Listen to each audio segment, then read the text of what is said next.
কৃষ্ণ, তুমি কি শিক্ষা নেবে? আমি ধনুর্বিদ্যা শিখতে চাই না। কি শিখবে? গদাবিদ্যাও শিখতে চাই না, আমি রাজনীতি শিখতে চাই গুরুদেব। ভালো চলছে, রাজনীতি শিখবো। তুমি রাজনীতিবিদ্যা শিখবে? বেশ বেশ। আর তুমি কি শিখবে? বেদ অধ্যয়ন করবে। গুরুদেবের কাছে, গুরুদেবের পাঠশালায় সব রকমের শিক্ষা শুরু হলো মা। কেউ বা ধনুর্বিদ্যা, কেউ বা গদাবিদ্যা, কেউ রাজনীতিবিদ্যা, কেউ বেদ অধ্যয়ন। বললেন গুরুদেব, যারা বেদ অধ্যয়ন করে তাদেরকে বলা হয় বিপ্র, যারা বেদ পাঠ করে তাদের বলা হয় বিপ্র। তারা কিন্তু ব্রাহ্মণ নন। ব্রাহ্মণ তখনই হবেন যখন ব্রহ্মত্ব অর্জন করতে পারবেন। শাস্ত্রে বললেন, জন্ম জায়তে শূদ্র সংস্কারে ন দ্বিজ, বেদ পাঠের ভবে বিপ্র আর ব্রহ্ম জনন্তি ব্রাহ্মণ।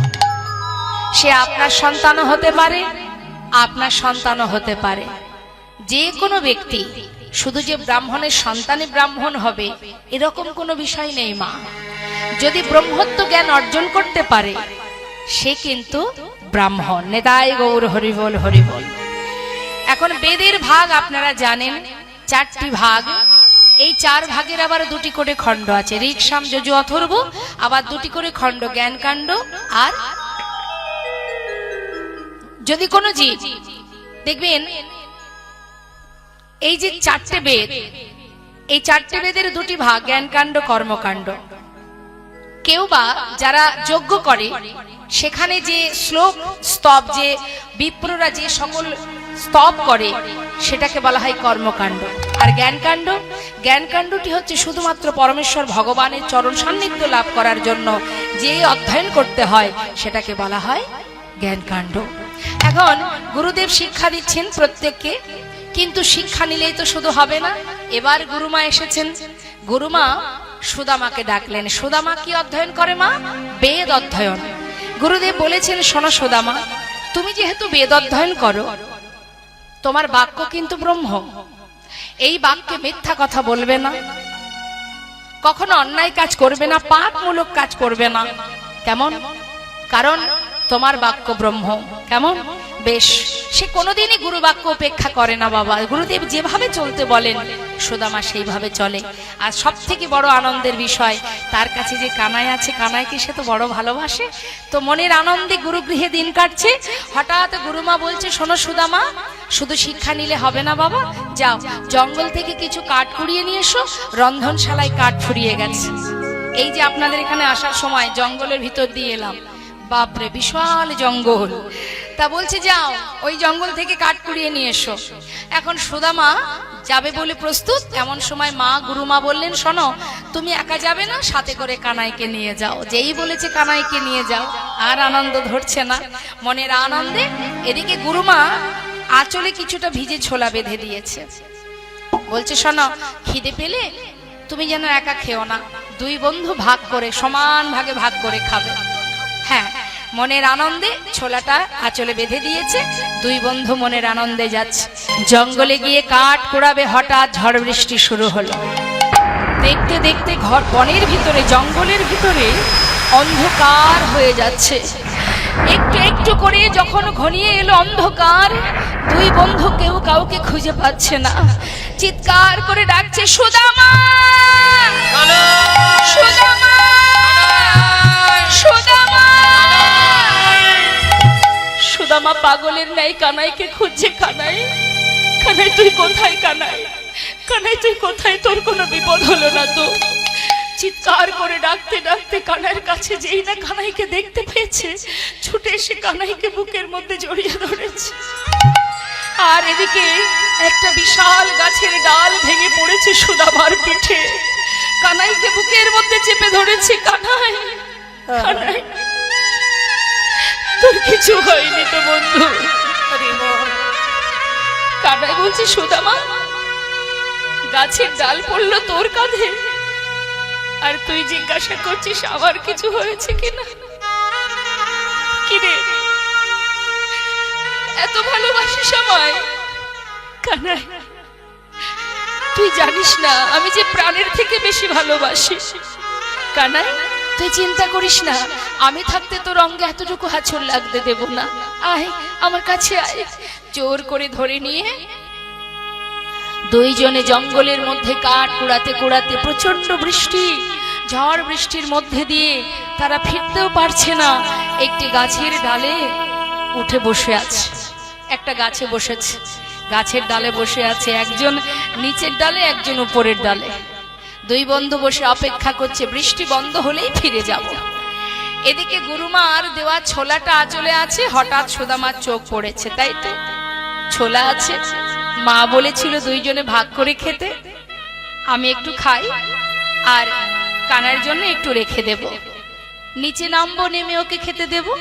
এই ভেবে একটা একটা করে ছোলা মুখে দিচ্ছে মা, মনের আনন্দে একটা একটা করে ছোলা খাচ্ছে। ছোলা খাচ্ছে বটে, কিন্তু সারা শরীর তো ভিজে গেছে, ভিজে গেছে, ঠক ঠক করে কাঁপছে, আর ছোলা একটা একটা করে মুখে দিচ্ছে। কিন্তু আবার মুখে দিতে দিতে একটা একটা ছোলা আবার নিচে পড়ে যাচ্ছে। যখন পড়ে যাচ্ছে, কানার চোখের সামনে দিয়ে পড়ছে। যেই না কানের চোখের সামনে দিয়ে পড়ছে, মনে মনে ভাবছে ব্যাপারটা কি, সুদামা ছোলা খাচ্ছে, মা যে বলেছিল দিয়ে খেতে, কিন্তু আমাকে তো দিল না। কিছুক্ষণ পর জিজ্ঞাসা করছে, সুদামা, এই সুদামা, মা যে ছোলা পাঠিয়েছিল তোর কাছে আছে? আমার প্রচন্ড খিদে পেয়েছে, একটু দে না, ছোলা দে না। দাঁড়া দাঁড়া, এক্ষুনি দিচ্ছি। যেই না মা আঁচলের দিকে তাকিয়েছে, দেখছে একটা ছোলাও নেই। গেল কোথায়? তাকিয়ে দেখছে সব ছোলা নিচে পড়েছে। কি সর্বনাশ, আমি তো কানার জন্য রেখেছিলাম, কিন্তু কখন পড়ে গেল। এখন বলবো কি ওকে? আমি তো খেলাম, ওকে তো দিলাম না।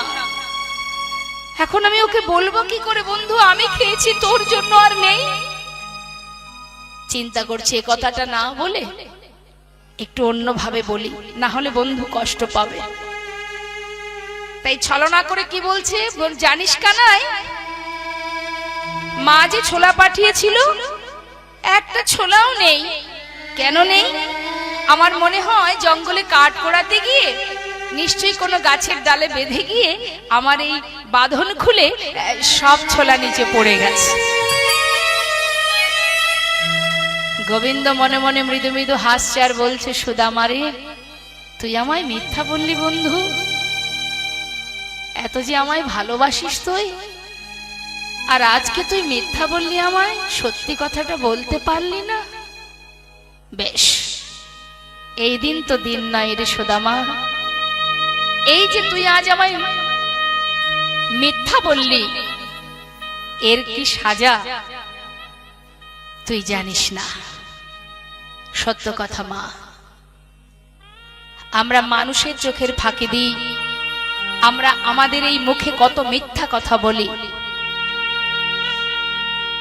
কিন্তু আমরা জানি না আজ নিজের স্বার্থের জন্য মিথ্যা কথা বললাম, তাহলে কি এর ফল আমায় ভোগ করতে হবে না? তুমি যেমন কর্ম করবে ফলটা তো তেমনই পাবে। কি ফল তো তোমার জন্য তেমনই বরাদ্দ, যে কর্মই করো না কেন। সুকর্ম করলে সুফল, কুকর্ম করলে কুফল পেতে তো তোমাকে হবেই বাবা। আজ এই যে ইচ্ছায় হোক অনিচ্ছায় হোক, কেউ যদি কাউকে না বলে না জেনে কোনো কর্ম করে, দেখুন তার প্রমাণ বলি বাবা। শ্রীধাম নবদ্বীপে মস্ত বড় পণ্ডিত চাপাল গোপাল, সে নিমায়ের হরিনাম বন্ধ করার জন্য সবার আড়ালে রাত্রের অন্ধকারে ভেবেছিল, আমি নবদ্বীপের বড় পণ্ডিত, নিমায়ের হরিনাম আমি বন্ধ করবই করব। কি করে করব না, ভবানী মায়ের পূজার সজ্জা নিয়ে শ্রীবাস অঙ্গনের ঘরের সামনে ছড়িয়ে ছিটে রেখেছিলেন। রাত্রের অন্ধকারে কেউ দেখতে পায়নি, এমন কর্ম করে একেবারে অট্টহাসি হাসতে হাসতে ঘরে চলে যায়। অবশেষে 3 দিনের মধ্যে তার এমন দুরারোগ্য ব্যাধি হয় বাবা, যার কারণে তাকে জীবিত অবস্থায় তার নিজের সহধর্মিণী তাকে শ্মশানে পাঠিয়ে দিয়েছিল। জেনে শুনে পাপ করেছিলেন, তাও মানুষের আড়ালে আড়ালে পাপটা করেছিল। সেই সময় শ্রীবাস পণ্ডিতকে মহাপ্রভু জিজ্ঞাসা করেছিলেন, তিনি কি জানেন না? সবই জানেন। শ্রীবাস, তোমায় একটু দরজাটা খুলে দাও তো, আমি মায়ের কাছে যাব, আজ আর হরিনাম করতে ভালো লাগছে না। শ্রীবাস পণ্ডিত দরজা খুলে দেখছে সব কিছু ছড়ানো ছেটানো, ভবানী মায়ের পূজার সজ্জা, ছাগ মুন্ডু দরজার উপরে ঝুলিয়ে রেখেছে। শ্রীবাস পণ্ডিত পরম বৈষ্ণব মা, তিনি চিৎকার করে ওই দরজা খুলতে গিয়ে কাঁদছে, চোখের জলে বুক ভাসিয়ে। কে করলো এমন কাজ? প্রভাত সময় তো বাবা, ভোর হতে না হতে আজও নবদ্বীপে দেখবেন মা কত ব্রাহ্মণ বৈষ্ণব যায় গঙ্গায় স্নান করতে। ওই পথ দিয়ে যখন যাচ্ছে শ্রীবাস অঙ্গনের ঘরের সামনে দিয়ে, শ্রীবাসকে দরজার গোড়ায় কাঁদতে দেখে শ্রীবাস নিজে হাতে পরিষ্কার করছে আর কাঁদছে। তাই না দেখে সমস্ত ব্রাহ্মণ বৈষ্ণবগণ ক্রোধান্বিত হলেন, রেগে গেলেন এবং বললেন, যে পাষণ্ড এমন কর্ম করেছে তার নিস্তার নেই। সঙ্গে সঙ্গে শ্রীবাস পণ্ডিত করজোড়ে বললেন, ওগো, তোমাদের চরণে আমার শতকোটি প্রণাম, তোমরা এমন অভিশাপ তাকে দিও না। সে বোঝে না, সে অবুঝ, সে এমন কর্ম করে জানিয়ে গেছে, শ্রীবাস, আমি পাষণ্ড, আমি অধম, আমি পামর জীব। তোমার ঘরে মহাপ্রভু প্রতিদিন ভক্তগণকে নিয়ে হরিনাম কৃষ্ণ নাম করছে, আজ এমন কর্ম তোমার ঘরের সামনে করে আমি তোমায় জানিয়ে গেলাম। তুমি একবার কৃপা করে করুণাময় গৌরহরিকে জানিও, যে নবদ্বীপের মাঝে এখনো যে পতিত আছে তাকে যেন কৃপা করে তিনি পার করে।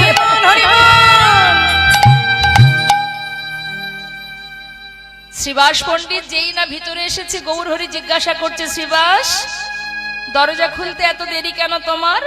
দয়াময়, সকালবেলা কত বৈষ্ণব পণ্ডিত ব্রাহ্মণগণ প্রভুর তোমার নাম গাইতে গাইতে যাচ্ছে স্নান করতে, আমি একটু বৈষ্ণব দর্শন করছিলাম। অন্তর্যামী অন্তরে জানতে পারলেন, শ্রীবাস তুমি পরম বৈষ্ণব, তাই কারোর অপরাধ থেকে তুমি অপরাধ মনে করলে না, কিন্তু যে কর্ম করেছিস তার তো সাজা পেতেই হবে, তাকে সাজা পেতেই হবে। তাই তো হয়েছিল দুরারোগ্য ব্যাধি কুষ্ঠ, যার কোনো ঔষধ ছিল না বাবা। অবশেষে জীবিত অবস্থায় তার স্ত্রী তাকে শ্মশানে পাঠিয়ে দেয়।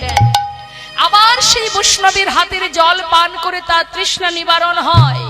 এবং সাধুগুরু বৈষ্ণব প্রভু যখন এসেছিলেন ওই কুলিয়ার পাটে, তখন এক সাধু সেই চপল গোপাল যে অপরাধ করেছিল, শ্মশানে পড়েছিল, কাঁধে করে সেই সাধু তাকে নিয়ে গিয়েছিলেন প্রভুর কাছে।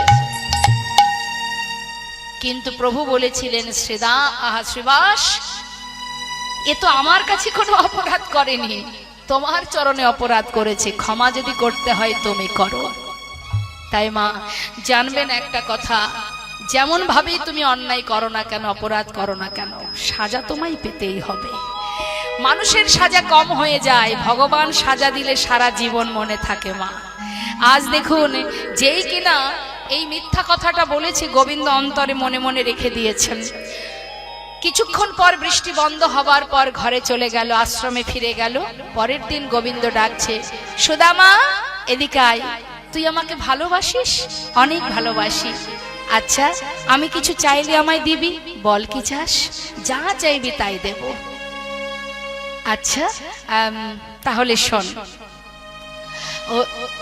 ওই দেখ রন্ধনশালায় গুরুমা নাড়ু তৈরি করে রেখেছে, জানা বন্ধু আমার জন্য দুটো নাড়ু নিয়ে এসে দে।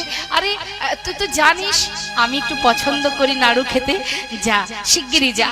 সুদামা বলছে, বেশ তো, তুই নাড়ু খাবি, দাঁড়া আমি গুরুমাকে গিয়ে বলবো, মা আমাকে দিলেই তোকে দিয়ে দেব। আরে ওইভাবে আনলে আমি খাবো না, নিয়েই যদি আসবি তবে চুরি করে নিয়ে আসতে হবে। চুরি করে? ছি ছি ছি ছি, এই কানা, তুই কি জানিস না আমি গুরুর কাছ থেকে বেদ অধ্যয়ন করি? তিনি আমাকে বলেছেন আমি যেন কখনো মিথ্যা কথা না বলি, কোনো অপরাধমূলক কাজ না করি। আমি চুরি বিদ্যা তো শিখিনি কানাই, মাকে বললেই তো মা দেবে, আমি তোকে দিয়ে দেব।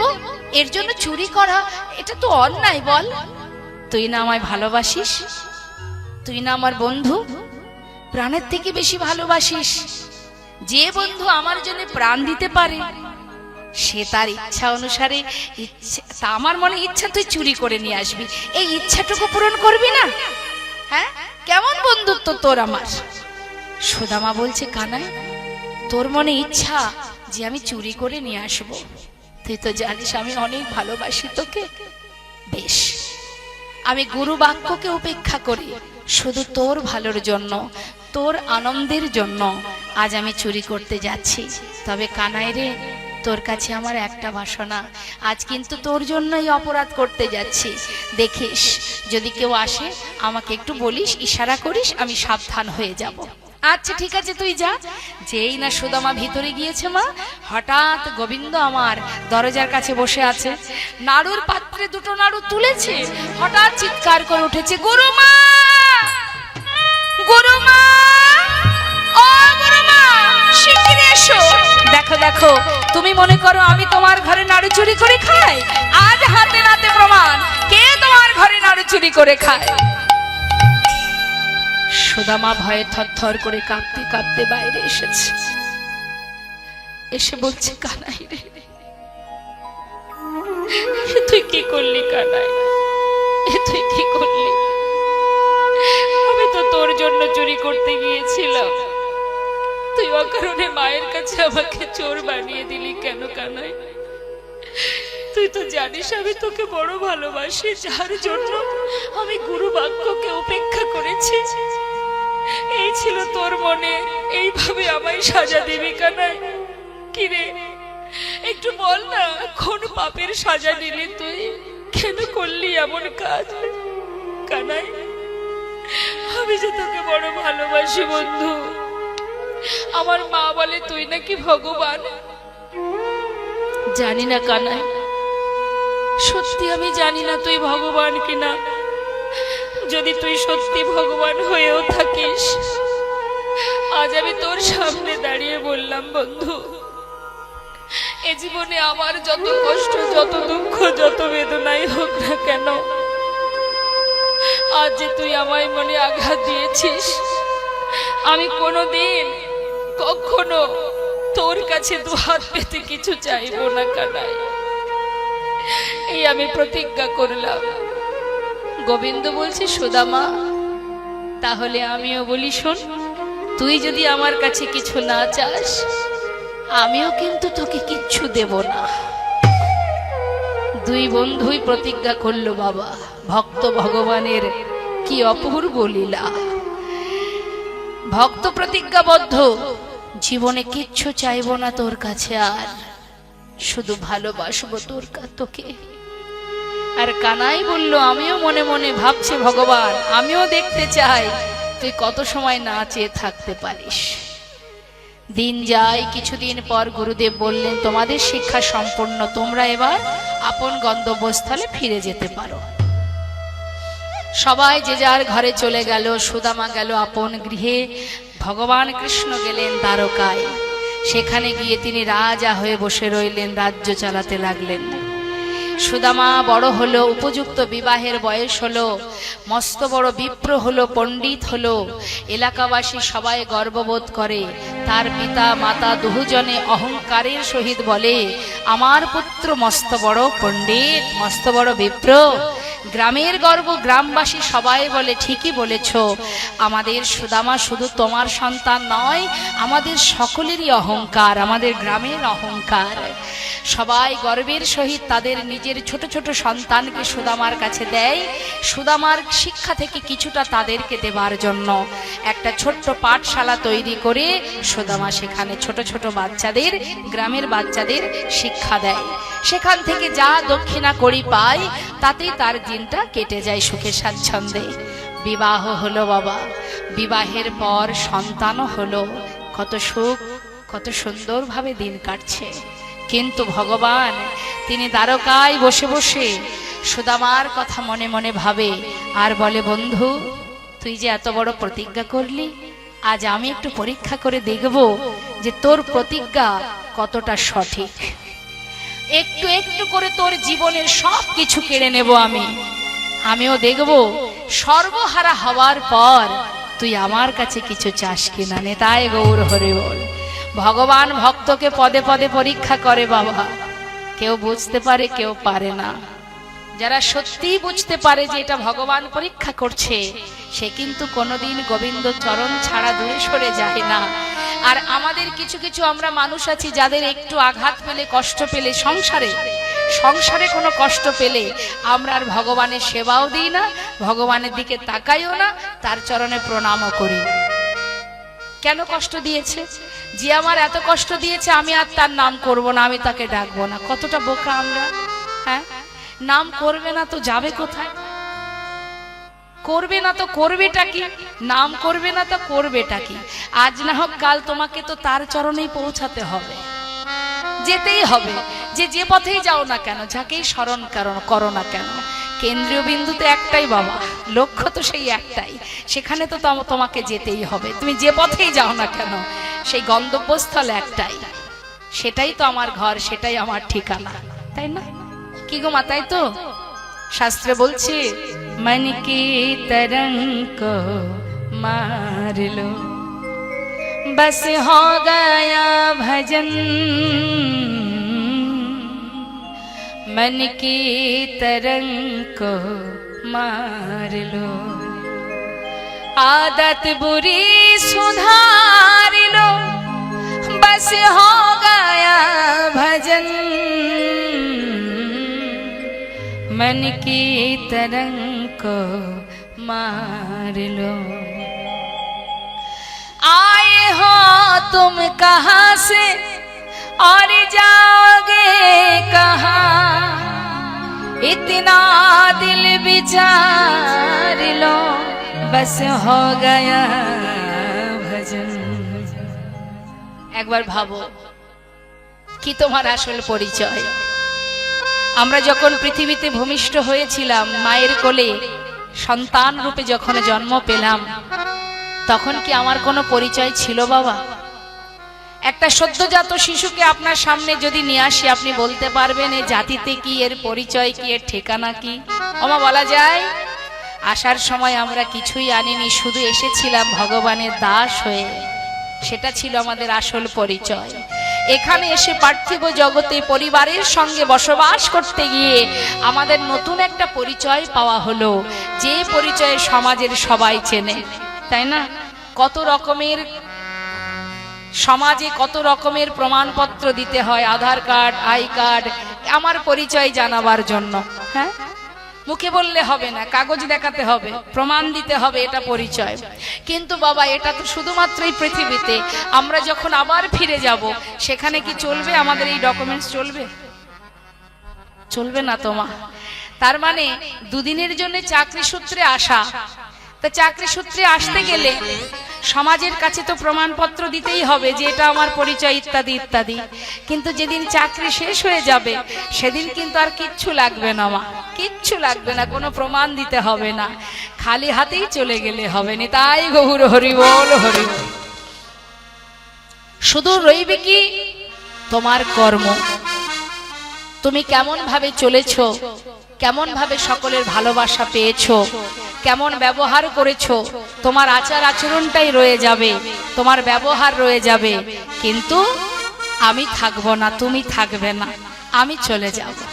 তাই তো মা, সংসার জীবনে সবকিছু ত্যাগ করে, যেমন বাবা আমাদের এই যে মনুষ্যকুলে, এই পৃথিবীতে আমরা যে বাস করছি, আমরা যদি এক দেশ থেকে আরেক দেশে যাই, আমাদের একটা প্রমাণ সঙ্গে থাকে, একটা পাসপোর্ট। আচ্ছা, পাসপোর্টে আপনার সন্তান, আপনার স্বামী, আপনার মা বাবা সবাইকে নিয়ে যেতে পারবেন? কেন পারবেন না? আমার সন্তান, আমি জন্ম দিয়েছি, আমি কেন তাকে নিয়ে যেতে পারবো না? বলে হবে না। এখান থেকে বুঝতে হবে মা, এইগুলো থেকে আমাদের একটু অনুভব করতে হবে। আমার কাজ, আমার পাসপোর্টে একটা পাসপোর্টে একজনই যাবে, দ্বিতীয় আর কেউ যেতে পারবে না। তাহলে কি আমার যদি হতো সে তো আমার সঙ্গেই যেত, কেউ কারো নয়। কাতব কন্তা কস্তে পুত্র সংসারায় বতিব বিচিত্র নলিনী জলগত তরলং তৎপথ অতিশয় চপল। অর্থাৎ সংসারটা একটা বিচিত্র নাট্য মঞ্চ। যাদেরকে নিয়ে দিন অতিবাহিত করছি তারা প্রত্যেকেই আলাদা, কেউ আমার নয়, সকলে আলাদা আলাদা। একটা পরিবার তৈরি করেছি। এখানে আগামীকাল যাত্রা আছে না? এখানে নেই না? আচ্ছা আচ্ছা, পাশে কোথায় দেখলাম একটা ব্যানার আছে যেখানে যাত্রা হবে। আচ্ছা, যাই হোক, তা সেই যাত্রা মঞ্চে যারা সুন্দর একটা পরিবার তৈরি করে নাটক করে মা, অভিনয় করে, এই যে পরিবার, কেউ রাজা, কেউ রানী, কেউ নায়ক, কেউ নায়িকা, কেউ মা, কেউ বাবা, কেউ ভাই, কেউ পুত্র, কেউ বন্ধু, তাই তো? তো যারা সবাই মিলে পরিবারটাকে তৈরি করে দিয়ে সুন্দর একটা অভিনয় করে, তারা কি সব এক পরিবারের মানুষ? না তো। কিন্তু দেখুন ওই 3 ঘন্টা কত সুন্দর অভিনয়টাকে সুন্দর করে ফুটিয়ে তোলে। হ্যাঁ, আপনারা শ্রোতা, আপনারা আস্বাদন করতে করতে কখনো কেঁদেও ফেলেন, কখনো হেসেও ফেলেন, তাই না? এত সুন্দর অভিনয় চলে। কিন্তু 3 ঘন্টা অভিনয় শেষ হয়ে গেলে আর কি সেই মায়ের জায়গায় মা, বাবার জায়গায় বাবা থাকে? যে যার গন্তব্যস্থলে ফিরে যায়। হরি বল, হরি বল। সংসারটাও তাই গো মা, এটা একটা নাট্যমঞ্চ। কখনো আমি একটা মানুষ কতগুলো অভিনয় করছি আমরা।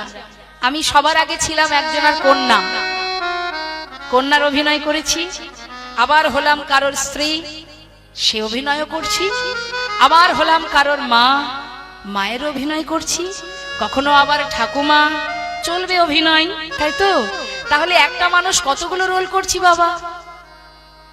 প্রত্যেকটা বেশও আলাদা, প্রত্যেকটা বেশও আলাদা। শিশুকালের বেশ ছিল এক, যখন কন্যা ছিলাম, স্ত্রী হলাম তখন আমার বেশ হলো আলাদা, তাই তো? আবার যখন ঠাকুমা হয়ে যাব তখনও তার বেশ হবে আলাদা। তার মানে কি, সময়ের সাথে সাথে, অভিনয়ের সাথে সাথে আমাদের পোশাকও বদলাচ্ছে, স্বভাব বদলাচ্ছে, পরিবর্তন হচ্ছে, মানুষের স্বভাবের, চরিত্রের বদল হচ্ছে, পরিবর্তন হচ্ছে। তাহলে এটা একটা মঞ্চ, নাট্যমঞ্চ। এই মঞ্চের যেদিন অভিনয় শেষ হবে তখন কিন্তু মা আর কিচ্ছু থাকবে না। হ্যাঁ বাবা, আমাকে যে নামে আপনারা চেনেন এটা তো আর আমি নিয়ে আসিনি। ভালো করে বুঝবেন, এই জন্য কীর্তন শুনতে হয়, মানে জানা যায় আমি কে আমার। তাহলে আমি আসার পরে আমার নামটা দিয়েছে কেউ, এটাও কারোর কাছ থেকে পাওয়া। যে ঠিকানায় আমি বাসস্থান, আমার যেখানে আমি থাকি, সেই জায়গাটাও কেউ আমাকে দিয়েছে, তাই পেয়েছি। সবই দেওয়া তার। তিনি দিয়েছেন, মনুষ্যকুলে জন্ম পেয়েছি, কৃষ্ণ বলার বদন পেয়েছি, কৃষ্ণ ভজিবার তরে সংসারে আইল। এসেছে কি জন্য? কৃষ্ণ ভজন করব বলে। কোথায় এসেছি? সংসারে। কখনো ভুল করে বলবেন না আমি সংসার করেছি। না, সংসার আমি করিনি, সংসার আগেই ছিল, আমি সেখানে এসেছি। আমার যতটুকু দায়িত্ব আমি পালন করছি, কিন্তু এটা আমার নয়, সবই তার। তোমার ঘরে তোমার বাড়ি, তোমারই খায় তোমার পরি। তোমার ঘর তোমার একটুখানি রিভাবটা, অতিরিক্ত নয়। তোমারই খায় তোমার পরি, তোমার ঘর তোমার বাড়ি, তোমারই খায় তোমার পরি। তোমার দেশে ঘুরি ফিরি, আহা তোমার দেশে ঘুরি ফিরি, তোমায় পাই না। বলিতে কেন নয়ন ঝরে না, হরি বলতে কেন নয়ন ঝরে না। ওগো তোমার টাকা তোমার করি, শুধু আমার আমার করে মরি। ওই না তোমার টাকা তোমার করি,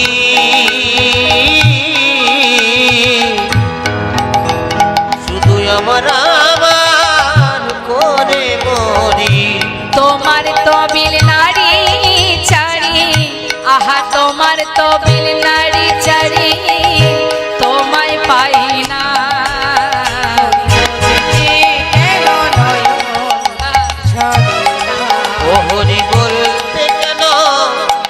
নয়নে ঝরে না। একটুখানি কষ্ট পেলে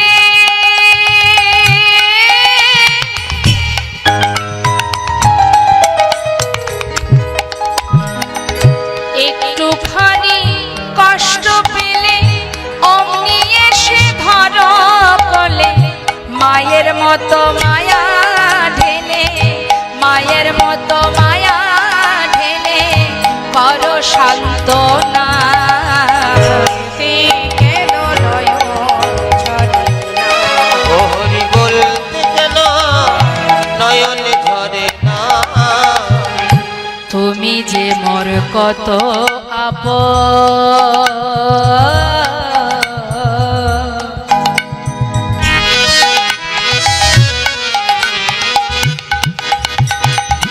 তুমি যে মোর কত আপন, খুঁজে পাই না তোমার মতো। ওই না তুমি যে মোর কত আপন, না না খুঁজে পাই না তোমার মতো। শেষের দিনে হেদায় আমায়, শেষের দিন হেদায় আমায় ঠেলে ফেলো না।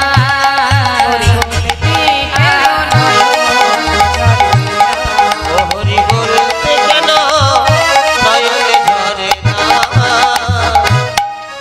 শুধু তোমার কাছে একটি বাসনা দয়াময়, যেন তোমার চরণ ছাড়া করো না। এ জন্মে তোমায় ডাকতে পারছি না বটে, কিন্তু শুধু তোমাকে জানিয়ে রাখি প্রভু, শেষের দিনে যেন তোমার চরণ স্থান পাই, চরণে ঠাঁই পাই। এটাই ভক্তের চাওয়া মা। আজ সুদামা কানাইকে এত ভালোবাসে, কিন্তু সুদামা কোনোদিন একটু একটু করে ভগবান সব কিছু কেড়ে নিচ্ছে, কিন্তু কানার কাছে কিচ্ছু চায় না। এটাই হচ্ছে ভক্তের লক্ষণ। চাওয়া লাগে না গো মা, চাইবার কোনো প্রয়োজন হয় না। ভাবছো বসে চলবে কি সে, তুমি ভাববার কে, যার ভাবনা সেইভাবে তুমি ভাবো তাকে। তুমি শুধু তার চিন্তা করো, তার চরণে নিজেকে সঁপে দাও। তোমাকে রক্ষা করার মালিক তো সেজন। আমরা পারবো রক্ষা করতে মা? আমরা কিচ্ছু রক্ষা করতে পারবো না তিনি যদি না চান। তাই আজ দেখুন সুদামা সুন্দরভাবে সংসারে জীবন যাপন করছে, হঠাৎ ভগবান ভক্তকে পরীক্ষা করছে। কি করছে না, প্রথমত মা বাবাকে কেড়ে নিলেন। যেই মা বাবা বিয়োগ হয়ে গেল, সংসারের পুরো দায়িত্ব সুদামার কাঁধে পড়ে গেল। সুদামা প্রতিদিন পাঠশালায় শিক্ষা দিয়ে সেখান থেকে যা করি পায় কোনো রকমে দিন কাটে তার। কিন্তু ভগবান দেখলেন এই পাঠশালাটা বন্ধ করতে হবে, না হলে সুদামা কোনোদিন আমার কাছে কিছু চাইবে না। বেশ, তাহলে পাঠশালাটা বন্ধ করে দেওয়া যাক। তাই গোবিন্দ কি করলেন, তিনি কোনো না কোনো ছলনা করে পাঠশালাটা বন্ধ করে দিলেন। হয়ে গেল পাঠশালা বন্ধ। কিন্তু যে ব্যক্তি বেদ অধ্যয়ন করেছে, মস্ত বড় বিপ্র হয়েছে, তার কি আর চুরি ডাকাতি করা সম্ভব বাবা?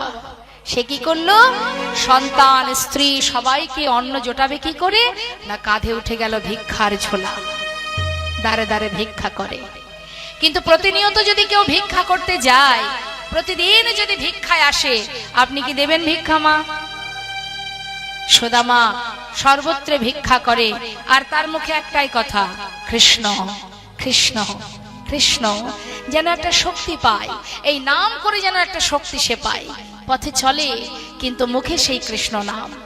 দিনের পর দিন কৃষ্ণ কৃষ্ণ কৃষ্ণ বলে আর ভিক্ষা করে দিন কাটে। দেখতে দেখতে তার পিতার যা যতটুকু সম্পদ ছিল সবকিছু একটু একটু করে শেষ হয়ে গেল, আর কিছু রইল না। অবশেষে সর্বহারা হয়ে নিজের স্ত্রীকে নিয়ে সন্তানদের নিয়ে এসে পৌঁছালো একটা গাছতলাতে। নিতাই গৌর হরি বল। ঝড় যায়, বৃষ্টি যায়, শীত যায়, গরম যায়, রোদ্দুর যায়, সব কিছু মাথার উপর দিয়ে বয়ে যায়। সন্তানদের নিয়ে স্ত্রীকে নিয়ে গাছতলাতে শ্বাস, কিন্তু তথাপিও নিঃশ্বাসে প্রশ্বাসে কৃষ্ণ কৃষ্ণ কৃষ্ণ। স্ত্রীর পরনে একটা বসন। আজ সে ধনী পরিবারের কন্যা, কিন্তু সতী রমণী যিনি, আজ এত কষ্টে জীবন যাপন করছে, তথাপিও স্বামীকে ছাড়া আর কিছু সে বোঝে না। শুধু ভগবানের কাছে কামনা করেছিল যার নাম সুশীলা, হে প্রভু, হে মহাদেব, হে করুণাময়, তোমার কাছে একটি বাসনা, যদি কখনো আমাকে স্বামীর ঘরে পাঠাও, এমন ঘরে আমায় পাঠাবে, আমার স্বামীর যদি অর্থ না থাকে, ধন ঐশ্বর্য না থাকে, তাতে কোনো আমার দুঃখ নেই, শুধু এটুকুই আমার চাওয়া, সে যেন সত্যবাদী হয়, সে যেন সৎ পথে চলে, সে যেন অন্যায় না করে, মিথ্যা কথা না বলে। পেয়েছেও তাই। সুদামা কখনো মিথ্যা কথা বলেন না। সে ভিক্ষার ঝুলি কাঁধে নিয়ে দাঁড়ে দাঁড়ে ভিক্ষা করে, যদি পায় তো ভালো, না পেলে ওই সন্তানদের নিয়ে কোনো রকমে বুকের মধ্যে জড়িয়ে ধরে রাত্রিটা পার করে। কৃষ্ণ কৃষ্ণ কৃষ্ণ, আর কিচ্ছু নয়। যেন মনে হয় এই নামই তার ক্ষুধা, এই নামই তার তৃষ্ণা মেটায়। হ্যাঁ, বদনে কৃষ্ণ নাম করে, তাতেই তার তৃষ্ণা নিবারণ হয়ে যায়। কিন্তু মা, এইভাবে তো আর দিন চলতে পারে না। হঠাৎ তার স্ত্রী সুশীলা বললেন, স্বামী, তোমায় একটা কথা বলবো।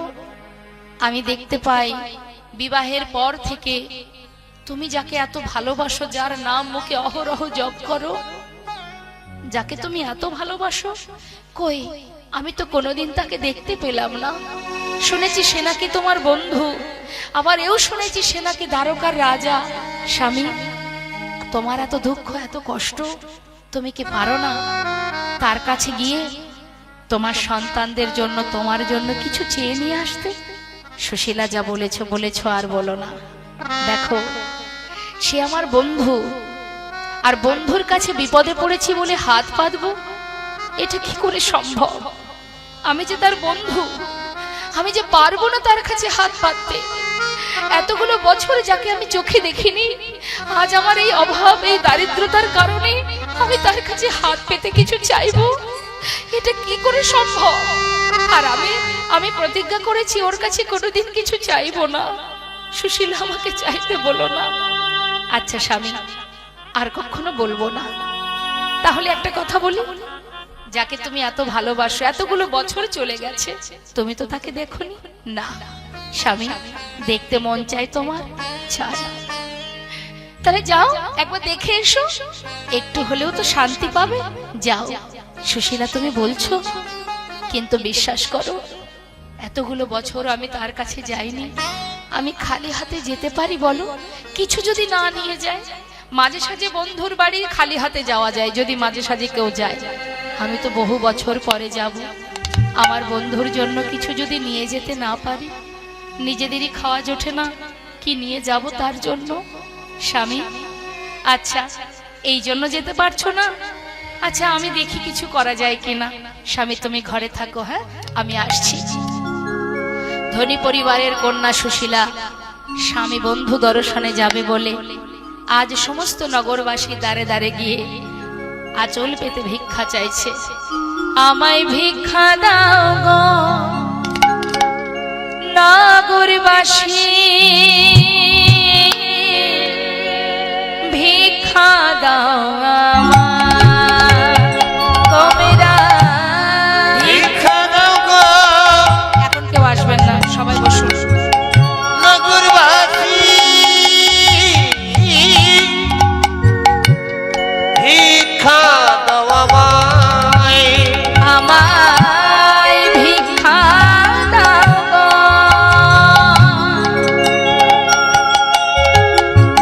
নগরবাসী, ভিক্ষা দাও আমায়, ভিক্ষা দাও গো।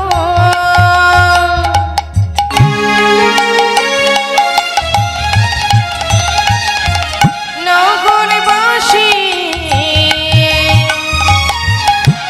ভিক্ষা দাও আমায়। নতুন একজন ভিখারিকে দেখে অনেক পরিবার দরজা বন্ধ করে দিয়ে বলছে, হবে না হবে না, অন্য বাড়ি যাও। যখন তখন ভিক্ষা দাও ভিক্ষা দাও, ভিখারির জ্বালায় কি গ্রাম ছাড়তে হবে? এই যে শোনো, তোমাকে তো আগে কখনো দেখিনি, এই দেখ দেখ, দেখতে পাচ্ছিস এ আবার কোথা থেকে উদয় হলো রে বাবা? এই যে যাও, অন্য বাড়ি যাও, এখন হাত খালি নেই, ভর দুপুরে ভিক্ষা দেব না, যাও চলে যাও। তাড়িয়ে দিল। আবার পাশের বাড়ি, ভিক্ষা দাও গো নগরবাসী, ভিক্ষা দাও আমায়। তোমরা ভিক্ষা দাও গো নগরবাসী, ভিক্ষা দাও আমায়। যেই না দাঁড়ে দাঁড়িয়েছে তারাও বলে উঠলেন, আরে এই শোন শোন, কোথায় যেন দেখেছি মনে হচ্ছে। চিনতে পারছো না? কে? আমি তো সুদামার বউ। ও সুদামার বউ। দেখতে সুন্দর না, ওই জন্য বানিয়েছে। দেখো দেখো, এতদিন তো সুদামা আসে দাঁড়ে দাঁড়ে ভিক্ষা করতে, আজকে নিজের বউটাকেও পথে নামিয়ে দিয়েছে। হ্যাঁ, এই যে তোমার স্বামী না সত্যবাদী, সে না সদা সর্বদাই সৎ পথে চলে, সত্য কথা বলে, যার স্বামী এমন সৎ তাকে কেন ভিক্ষা করে খেতে হয় শুনি? আর শোনো, আজ সে না এসে তুমি এসেছো, হবে না, চলে যাও, অন্য বাড়ি যাও। আমরা অনেক কষ্ট করে রোজগার করি গো, আমরা এরোর ঘরে ভিক্ষা করে খাই না, যাও যাও যাও, অন্য বাড়ি যাও। আবার দাঁড়িয়ে দিচ্ছে মা। সুশীলা বললেন, দেখো ঠিকই বলেছ গো, আমার স্বামী সত্যবাদী, মিথ্যা বলে না, আমি তার স্ত্রী, আমিও আজ তোমায় সত্য বলবো। আজ আমার তোমাদের দ্বারে আসার কারণ কি জানো? আজ আমার স্বামীর মনে বাসনা, সে তার বন্ধু দর্শনে যাবে, তাই তো আজ আমি এসেছি। আমায় যদি কিছু ভিক্ষা দিতে পারো, সেই ভিক্ষা কে খাবে জানো? অগত তোমাদের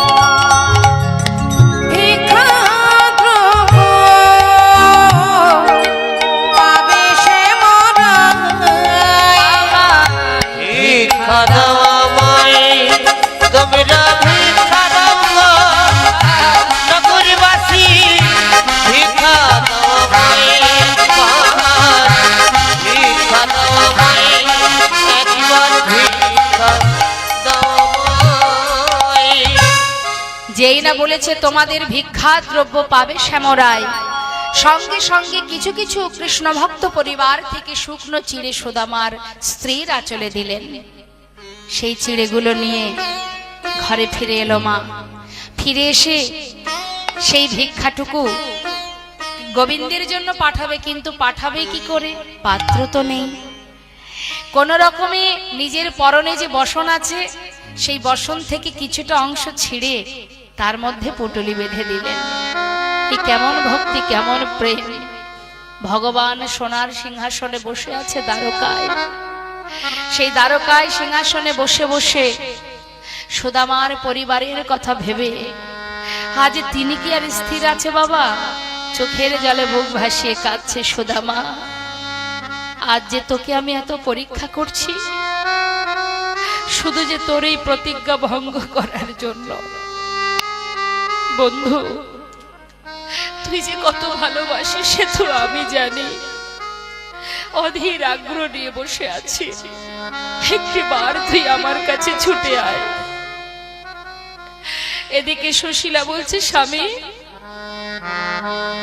দেখো, এই দেখো এই পুটুলিটা বেঁধেছি, এর একটি দানাও তুমি, আমি, আমার সন্তান, আমরা কেউ কিন্তু খাবো না।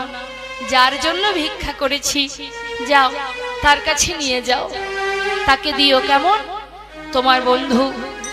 আর একটু দেখে এসো, এত ভালোবাসো যাকে, নিঃশ্বাসে প্রশ্বাসে যার নাম জপ করো, আমার বিশ্বাস তাকে চোখের দেখা দেখলে হয়তো একটু হলেও তোমার শান্তি হবে।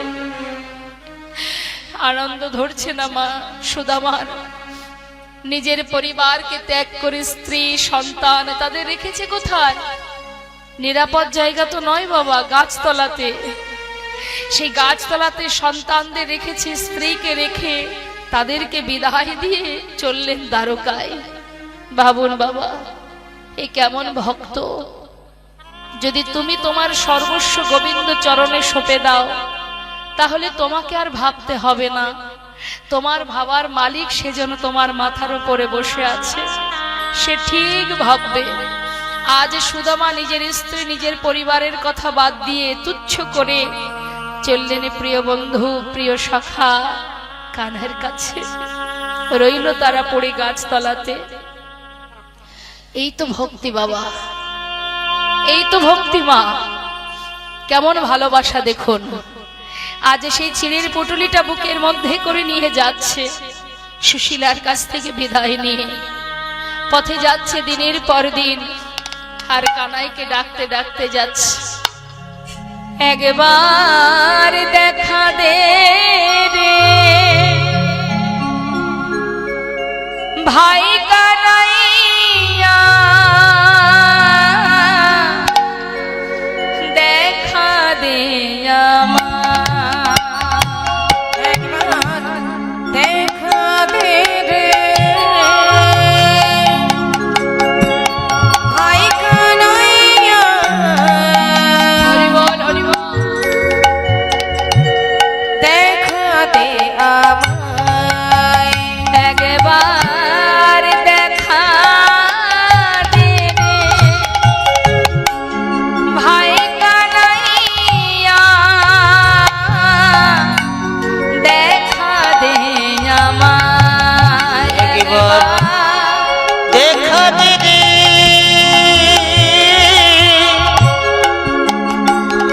আমার ভাই কানাইয়া,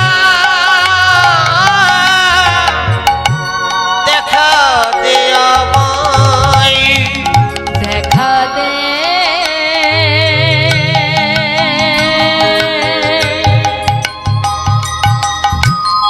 একবার দেখা দে ওরে আমার কানা, কানাই রে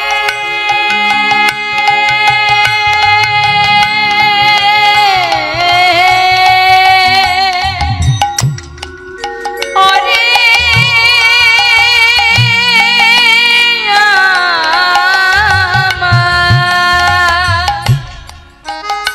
ওরে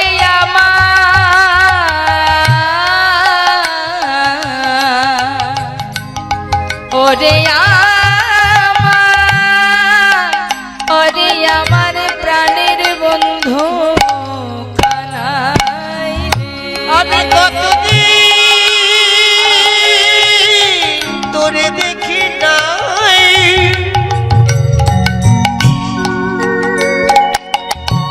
একবার দেখা দে ভাই কানাই, কানাই রে। হরি বল।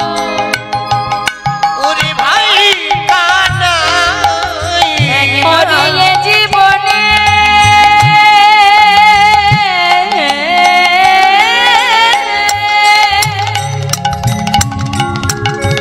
ওরে এ জীবনে কত দিন দেখিনি তোমার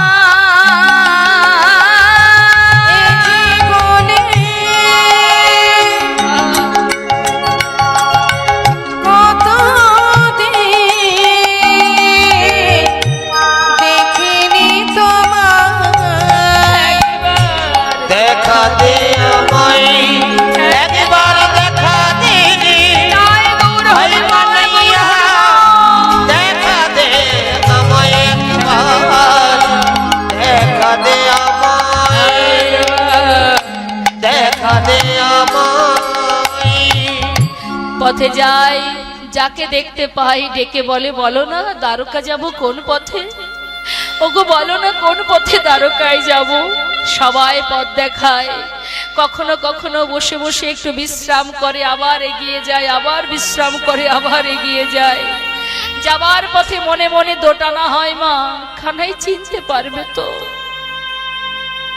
কতগুলো বছর চলে গেছে, সে যে দ্বারকার রাজা, এত বড় রাজ্যের রাজা, যে তার কি আর আমার কথা মনে আছে? আমি তো তার কাঙাল বন্ধু, নিশ্চয়ই ভুলে গেছে। কিন্তু এসেছি যখন একটু তো যাই। এই যে দেখতে পাচ্ছি না, এই যন্ত্রণা একরকম, আর কাছে যাবার পরে যদি আমায় চিনতে না পারে, সে যে আরো বড় যন্ত্রণার। কি করব আমি? যাব না যাব না, কখনো ভাবছি, আবার চিন্তা করছে না না, এসেছি যখন একটু যাই, দেখে কি হয়। জিজ্ঞাসা করতে করতে যাচ্ছে। ভগবান করুণাময় সোনার সিংহাসনে বসে দেখছে সুদামা পথে আসছে। পাশে বসে আছে রাজরানী রুক্মিণী সত্যভামা। বলছে, প্রভু আর কত কষ্ট দেবে তোমার ভক্তকে? পাগলের বেশে তোমার জন্য কিছু চিড়ে পুটুলি বেঁধে তোমাকে সেবা দেবে বলে আসছে। এমন হৃদয়, ভালোবাসা, ভক্তি, প্রেম, এমন বন্ধু, এমন ভক্ত জগতে তো আর কেউ নেই প্রভু। এমন বন্ধুকে দর্শন করবার বাসনা যে আমাদেরও, আমরাও দেখতে চাই। এবার তো তুমি তাকে কৃপা করো, এবার তুমি দেখা দাও। ভগবান বলছে, রুক্মিণী আমি তো দেখা দিতে পারবো না, এত পথ যখন সে এলো, আর এইটুকু একটু অপেক্ষা করো, আর এতটুকু আসুক, তবেই তো আমি তার কাছে যেতে পারবো, অপেক্ষা করো। সুদামা ধীরে ধীরে এগিয়ে আসছে, আর সেই যে চিড়ের পুটুলিটা মা বুকের মধ্যে করে চেপে রেখেছে, হঠাৎ বিশাল দ্বারকা দর্শন করে ভগবান কৃষ্ণচন্দ্রের সেই প্রাসাদ দেখে হঠাৎ মনে চিন্তা করতে শুরু করলো সুদামা, আমার বন্ধু এত বড় রাজ্যের রাজা, তাকে সেবা দেওয়ার জন্য কত রাজরানী, কত দাস দাসী অহরহ সদা সর্বদাই আমার বন্ধুর সেবা কাজে ব্যস্ত। যে রাজা যে রাজ সিংহাসনে থাকে, যার সেবা রাজভোগ, এত সুখে এত শান্তিতে যার জীবন, যে এত বড় রাজা, আর আমি তার জন্য নিয়ে এসেছি শুকনো চিড়ে, আমি দেব কি করে? সে যদি না খায়, তার থেকে আমি লুকিয়ে রেখে দিই, আমি ওকে দেব না, সেটাই ভালো। আমার আনা শুকনো চিড়ে যদি খেতে না পারে, আমি তো আরো বেশি কষ্ট পাবো, তার থেকে থাক, আমি লুকিয়ে রাখি। সেই কাপড়ের আঁচলে লুকিয়ে রেখেছে। এসে পৌঁছালেন মা রাজমহলের সদর দরজার সামনে। দেখছে কত দ্বারপাল অপেক্ষা, সবাই পাহারা দিচ্ছে। কাছে গিয়ে বলছে, দ্বারপাল এই ধারি, একটু দ্বার ছেড়ে দে না, ভিতরে যাব। द्वारपाल बोलेन, कौन हो तुम, कहाँ से आए हो, तुम्हारा नाम क्या है? আমাকে চিনবি না, আমি বৃন্দাবন থেকে আসছি, তোদের যে রাজা সে আমার বন্ধু। আরে আমাদের রাজার বন্ধু এমন পাগল, এমন ভিখারি কাঙাল বেশ, যাও যাও, দূরে সরিয়ে দিচ্ছে মা। বলছি, এখানে আমার বন্ধু কানাই আছে? बोलছেন ना, नहीं है, इधर कोई कानाई बनाई नहीं है, ये जो राजा है ना, उसका नाम है कृष्ण। कृष्ण জানিস দারি, যে কৃষ্ণ সেই তো আমার বন্ধু, সেই আমার কানাই। দে না দারি, ভিতরে যেতে দে, একবার ভিতরে যাই। আরে কোনো কথাই শুনছে না মা। সুদামা বারবার কাছে গিয়ে করজোড়ে মিনতি করছে, আর দ্বারপাল তাকে অট্টহাসি হাসতে হাসতে দূরে সরিয়ে দিচ্ছে। महाजन लीलार पाशे दाड़िए बोलছে, देखो देखो ये गरीबी की हाल, कृष्ण की द्वार पे विश्वासी लेके आया हूँ, बचपन की यार है मेरा शाम, यही सोच के आस करके आया हूँ। अरे द्वारपालो कन्हैया से कहे दो, अरे द्वारपालो उस कन्हैया से कहे दो, कि द्वार पे सुदामा करीबा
है पगड़ी न तन पे है जामा बता दो कन्हैया को नाम है सुदामा सर के न पगड़ी तन पे न जमा बता दो कन्हैया को नाम है सुदामा बता दो कन्हैया को नाम है सुदामा एक ही बार जाके उसका नैया से कहे दो एक बार जाके उसका नयस कहे दो कि द्वार पे सुदामा करीबा गया दर पे सुदामा करीब आ गया है अरे द्वार पालो कन्हैया से कहे दो अरे द्वार पालो कन्हैया से कह दो द्वार पे सुदामा करीबा गया है दर पे सुदामा करीब आ गया है दर पे सुदामा करीब आ गया है दर पे सुदामा करीब आ गया है ভগবান করুণাময় সোনার সিংহাসনে বসে বসে মৃদু মৃদু হাসছেন আমার বন্ধু দ্বারে এসেছে আর একটুখানি অপেক্ষা এতদিন পর আমার বন্ধু প্রিয় বন্ধুর সঙ্গে আমার দেখা হবে কি গো মা বন্ধুত্ব যাদের মধ্যে থাকে যাদের বন্ধু থাকে বন্ধু বাড়িতে এলে কেমন আনন্দ হয় ভালো লাগে না বন্ধু এসেছে এখন ভগবান চঞ্চল মনে অস্থির মন মনে বড় আনন্দ কিন্তু যেতে পারছে না কারণ খবর না দিলে তো তিনি যেতে পারবেন না সিংহাসনে বসে আছে আর রুক্মিণী সত্যভামা তারাও তো সব জানে যে আমার স্বামী অর্থাৎ আমাদের প্রভু সে যাবে বন্ধুর সঙ্গে দেখা করতে তাই দেরি না করে সুন্দর করে তাকে রাজবেশ পরিধান করাচ্ছে সাজাচ্ছে মহাজন পদাবলিতে লিখছেন দেখো দেখো আর সকলে সাজাচ্ছে আর মহাজন লিখছে সাজ মহান তুমি সাজ সাজ মহান তুমি সাজ সাজ মোহন তুমি সাজ সাজ সাজ মোহন তুমি সাজ সাজ মোহন তুমি সাজ সাজ মোহন তুমি সাজ ও সাজ মোহন তুমি সাজ সাজ সাজ মোহন তুমি সাজ সাজ সাজ মোহন তুমি সাজ সাজ মোহন তুমি সাজ তুমি চির সুন্দর চির অভিলাষী তুমি চির সুন্দর চির বিলাসী মাতে শিখি পাখা হাতে লয়ে বাসি চির সুন্দর চির বিলাসী মাতে শিখি পাখা হাতে লয়ে বাঁশি গোকুলের কান্হা ব্রজেতে শ্রীকৃষ্ণ কুলের কান্হা ব্রজেতে শ্রীকৃষ্ণ নব নব রূপে তুমি আজ সাজ মোহন তুমি সাজ সাজ মোহন তুমি সাজ সাজ মোহন তুমি সাজ সাজ সাজ মোহন তুমি সাজ সাজ সাজ মোহন তুমি সাজ সাজ মোহন তুমি সাজ অন্তর মন্দিরে একবার ধর্ম অন্তর মন্দিরে হরমনতি প্রেমেরি প্রদীপে তোমার করে বয়ারতি অন্তর মন্দিরে হরমনতি প্রেমের প্রদীপ তোমার করি ময়ারতি প্রণয়ের বিলাস চরণের দাসী প্রণয়ের বিলাস চরণের দাসী নব নব রূপে তুমি আজ সাজ মোহন তুমি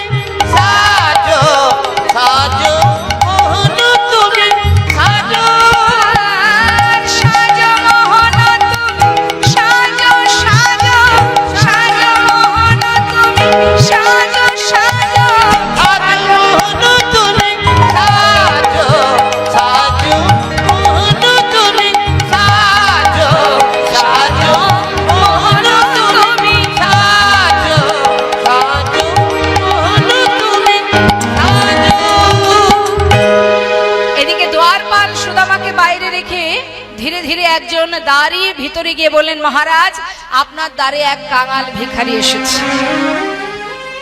পাগলের বেশ তার, সারা অঙ্গে দুর্গন্ধ, কাদামাটি লেগে আছে, এক ভিখারি কাঙাল। সে আবার গরব করে বলছে, মহারাজ আপনি নাকি তার বন্ধু। নাম কি তার? সুদামা। এই তো অপেক্ষা শেষ। গোবিন্দ এই কথাটা শোনা মাত্রই আর নয়, কনক প্রচন্ড কৃষ্ণ ছিল বসিয়া, গায়ে গৌর হরি বল হরি বল। কনক প্রচন্ড কৃষ্ণ ছিল বসিয়া, ধাইয়া চলিল দেখো সুদামা শুনিয়া, ধাইয়া চলিল দেখো সুদামা শুনিয়া, ওই না ধেয়ে ধেয়ে চলিল, ধেয়ে ধেয়ে চলিল, ওই না সুদামা সুদামা বলি ধেয়ে ধেয়ে চলিল, ওই না ধাইয়া চলিল দেখো সুদামা শুনিয়া।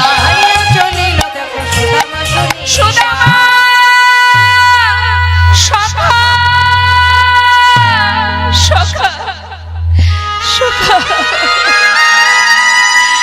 সুদামা সবে মাত্র বাইরে দাঁড়িয়ে গোবিন্দের আসার পথে নয়ন দিয়ে অপেক্ষা করতে করতে বদনটা মলিন করে ঘরে ফিরবে বলে যেই না পিছন ফিরে দাঁড়িয়েছে, ভগবান অনাদি আদি করুণাময় ছুটে এসে সুদামাকে মুখে জড়িয়ে ধরেছে। সুদামা কানাইকে দেখে বলছে, কানাই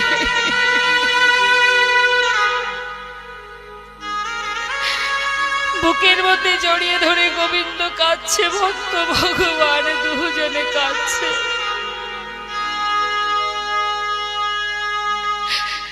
গোবিন্দ জিজ্ঞাসা করছে, সুদামা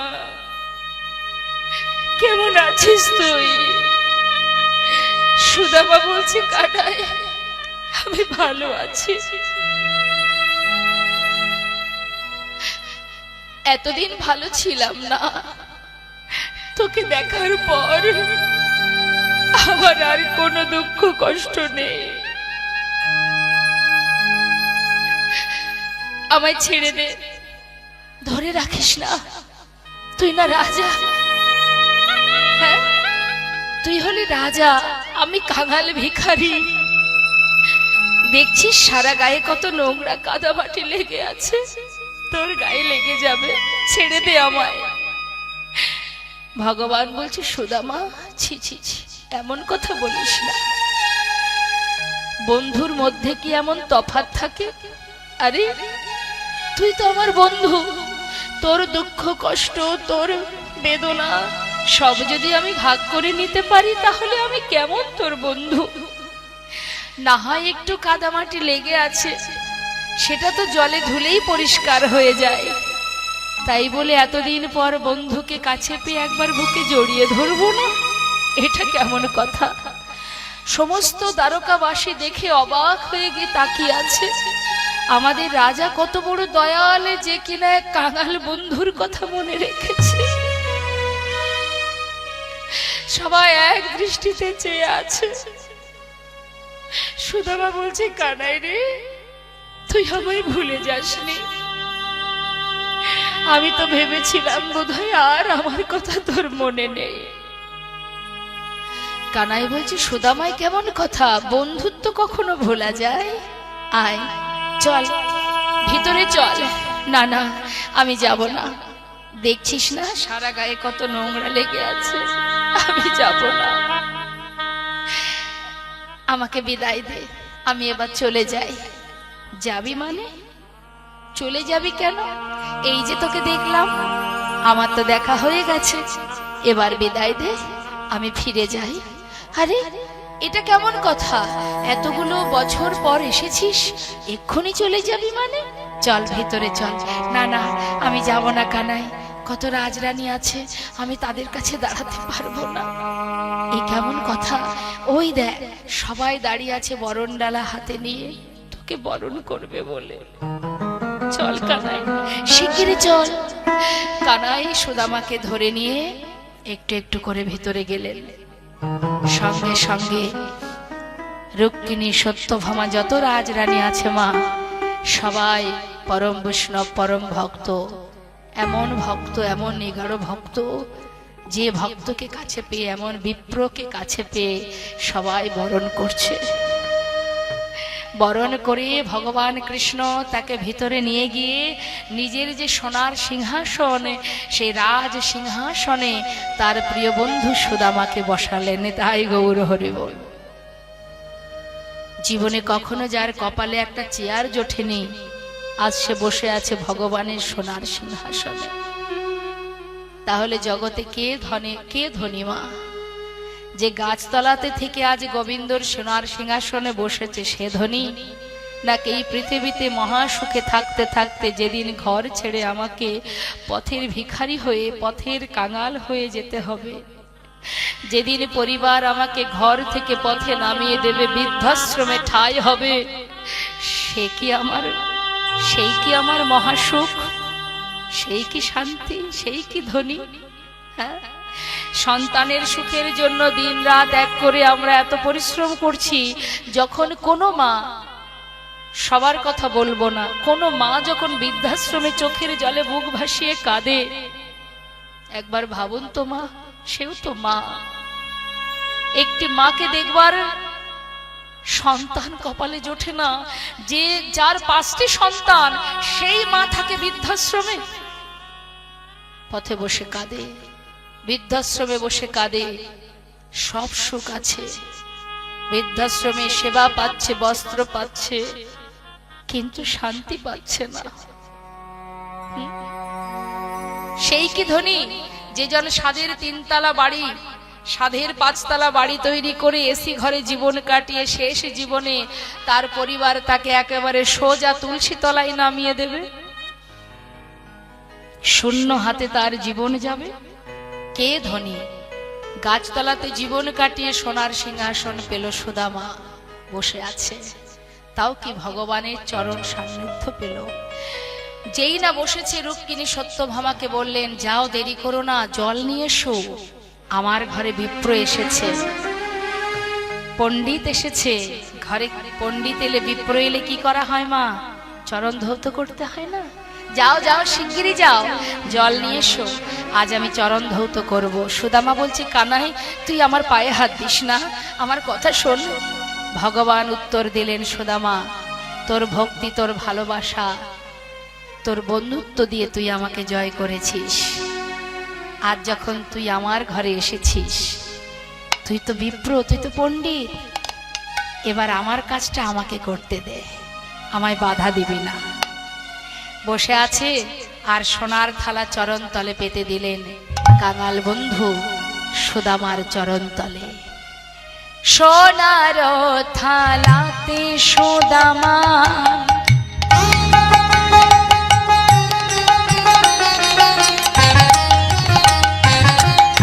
আজ চরণ রাখিল, সোনার থালাতে সুদামা দেখো চরণ রাখিল, স্বর্ণ ভিঙ্গারির জন চরণেতে দিল। ওই না স্বর্ণ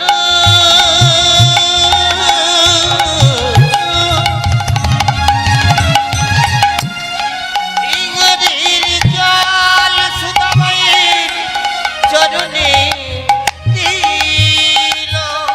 আজ নয়ন জলে প্রভু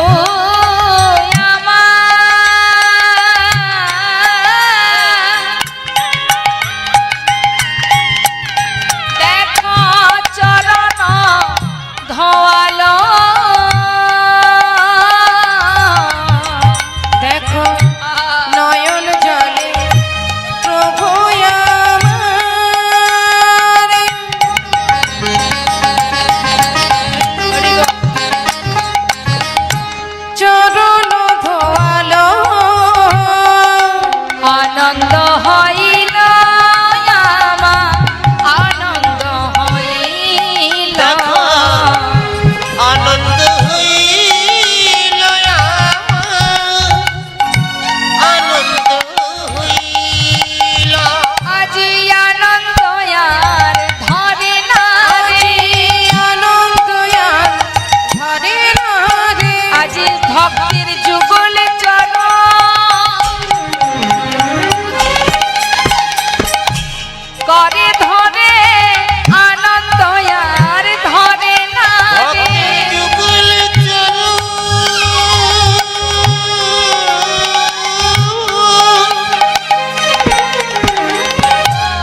চরণ দুটি হাতে করে তুলে দেখছে মা কত রুধির ঝরছে চরণ থেকে।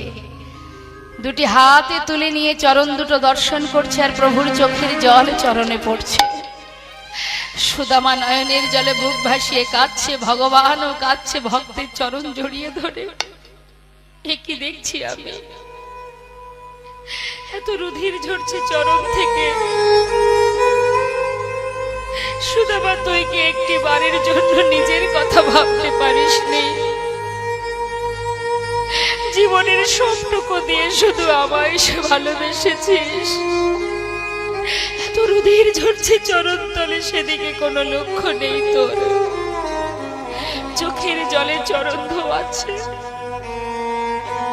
একটু একটু করে চরণ ধোয়াচ্ছে আর ছলনা করে বলছে, সুদামা এই বন্ধু, এতগুলো বছর পরে এলি, কিছু এনেছিস আমার জন্য? কিছু নিয়ে এসেছিস তাই না? বল কি এনেছিস? সুদামা বলছে, কানাই চেষ্টা করেছিলাম, কিছু আনতে পারিনি। কেন? কি করে আনবো বল? কি করে নিয়ে আসবো? আরে তুই দেখতে পাচ্ছিস না আমি যে কাঙাল রে, কোন রকমে ভিক্ষা করে দিন কাটে আমার।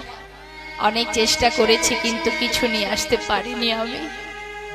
মনে মনে গোবিন্দ চিন্তা করছে, সুদামা আমার জন্য এনেছিস কিন্তু দিতে পারছিস না। ভাবছিস তোর আনা শুকনো চিড়ে খাবো কি করে। মনে মনে ভাবছে, ভগবান তুই কি জানিস না আমি তো রাজভোগ চাই না, ননি মাখন ক্ষীর সর আমার কিচ্ছু দরকার নেই। যে ভক্ত ভালোবেসে আমাকে যাই দে, আমি তাতে বড় খুশি হই।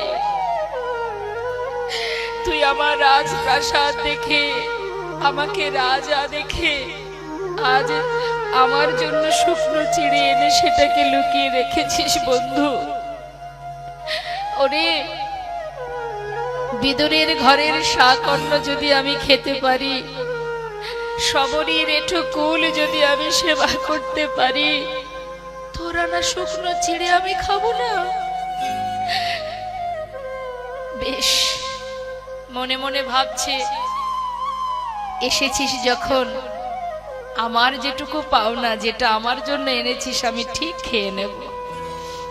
কিছুক্ষণ পর চরণ ধৌত করার পর এবার সুদামার স্নান করিয়ে শুদ্ধ বসন পরিয়ে তাকে সেবা দিয়েছে মা। যখনই মুখে তুলতে যাবে হঠাৎ তার সন্তানেদের কথা মনে পড়ে গেল। সুদামার চোখে জল দেখে গোবিন্দ জিজ্ঞাসা করলেন, বন্ধু কাঁদছিস কেন? কি হয়েছে বল? কানাই আমার সন্তানের কথা মনে পড়ছে, স্ত্রীর কথা মনে পড়ছে। চিন্তা করিস না, তুই খা, সেবা কর, আমি কথা দিচ্ছি তাদের ব্যবস্থা ঠিক হয়ে যাবে। সুদামা সেবা করে শয়ন মন্দিরে গোবিন্দ শয়নে দিলেন। ক্লান্ত শরীর সুদামা শুয়ে পড়েছে মা। আর শুতে না শুতেই ঘুম এসে গেছে। মধ্যরাত, রাজ সবাই ঘুমিয়ে আছে। নির্জন নিরিবিলি পরিবেশ। ভগবান নিজের শয্যা পরিত্যাগ করে এক পা দুপা করে চললেন সুদামার ঘরে। সুদামার শয়ন মন্দিরে গিয়ে সুদামা যে কুঠিরে ঘুমিয়ে আছে তার চরণের পাশে গিয়ে বসেছেন অনাদি আদি গোবিন্দ। আমি ভক্ত চরণের দাস, ভক্ত চরণের দাস। চরণ পানে তাকিয়ে নিজের হাত দিয়ে চরণ সেবা করছে। ভালো করে সেবা করছে কেন? একটু তো ঘুমাক। কত ক্লান্ত, কত পরিশ্রান্ত। চরণ সেবা করতে করতে দেখছে চরণ তলে কত কাটা ফুটে আছে। বন্ধু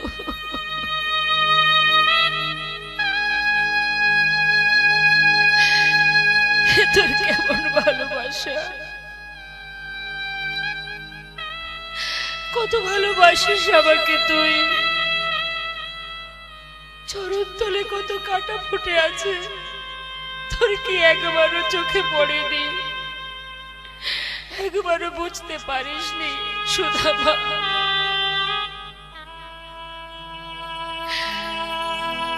ভগবান চিন্তায় পড়ে গেছে, কি করব আমি এখন? কাঁটাগুলো পরিষ্কার করতে গেলে যদি ওর ঘুম ভেঙে যায়, আবার পরিষ্কার করতে না পারলে এই পায়ে তো কত ব্যথা পাবে। নিজের হাত দিয়ে একটা একটা করে কাঁটা পরিষ্কার করছে, আবার লক্ষ্য রেখেছে যাতে বন্ধুর ঘুমটা ভেঙে না যায়। পরিষ্কার করতে করতে হঠাৎ দেখছে একটা কাঁটা কত ভিতরে, সেটাকে জোর করে টানলে যদি ঘুমটা ভেঙে যায়, কি করব আমি? ধীরে ধীরে নিজের চরণ তলে নিজের বদনটা নিয়ে গিয়ে সেই কাঁটাটাকে হাত দিয়ে বের করতে পারছে না বলে নিজের বদনটা নিয়ে গিয়ে যেই দাঁত দিয়ে কাঁটাটাকে ধরে ভগবান যেই জোরে টেনে বের করেছে, সঙ্গে সঙ্গে সুদামা চমকে উঠেছে। বন্ধু, লোকানো ছিল চিড়ের পুটুলিটা, নিচে পড়ে গেছে। আরে কানাই, তুই এ ঘরে তুই কেন এসেছিস? সুদামা, ঠিকঠাক ঘুমাচ্ছিস কিনা তাই দেখতে এসেছিলাম। কিন্তু এই যে পুটুলিটা পড়ে গেল, এটা কি? এটা কি বল? কিছু না, তুই আমাকে দে। তুই এটা ধরবি না কেমন? তুই কিন্তু খুলবি না। আরে বল, এটাতে কি আছে? বললাম তো।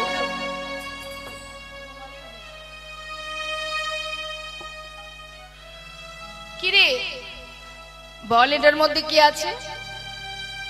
বললাম তো। তুই কিন্তু খুলবি না। ভগবান বলছে, দেখি তো কি আছে। যেই না খুলেছে মা, দেখছে চিড়ে। ও, চিড়ে এনেছিলি আমার জন্য? কিরে, এই জন্য বলছিলি খুলবি না? কানাই, আহা সুদামা, তুই আমার জন্য চিড়ে নিয়ে এসেছিস, আমায় দিলি না কেন? বল, তুই আবার কিন্তু অন্যায় করেছিস। সুদামা বলছে, কানাই, তুই খেতে পারবি না, আমাকে ফিরিয়ে দে।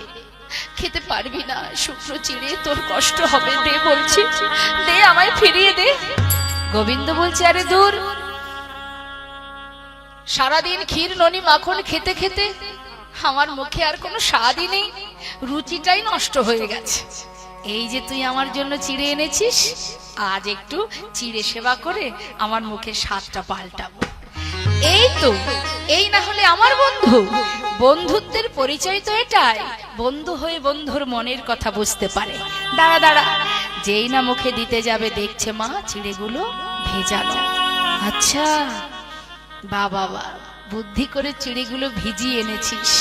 শুকনো চিড়ে খেতে গেলে একটু মুখে ব্যথা লাগে, ঠিকই ভেবেছিস, তুই ভিজিয়ে এনেছিস, ঠিক করেছিস।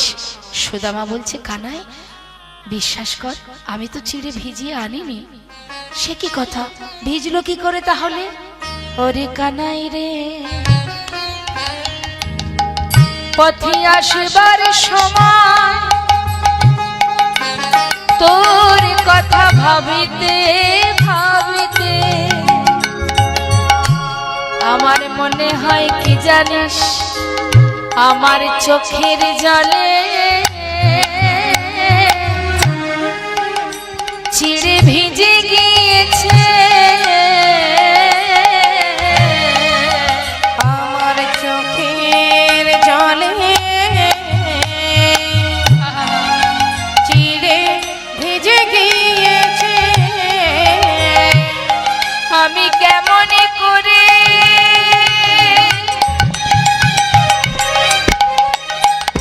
ওরে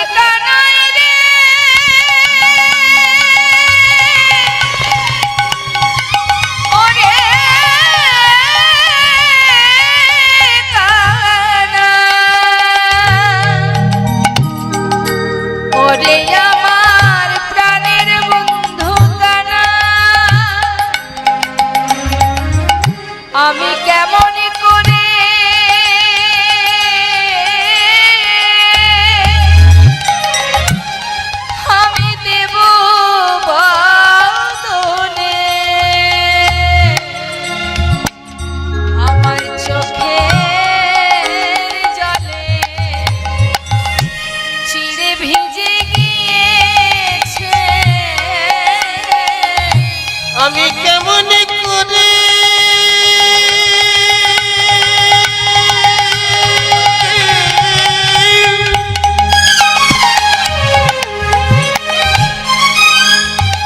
ভাইরে দেব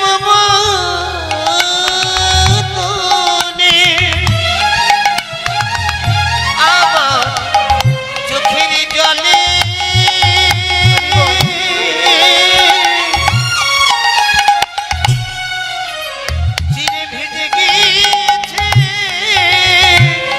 ভগবান বলেছে সুদামা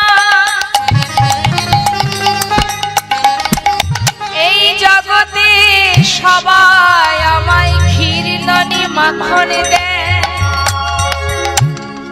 কিন্তু চোখের জলে ভিজানো চিড়ে কেউ দেয় না। আজ আমি তোর সামনে দাঁড়িয়ে প্রতিজ্ঞা করলাম,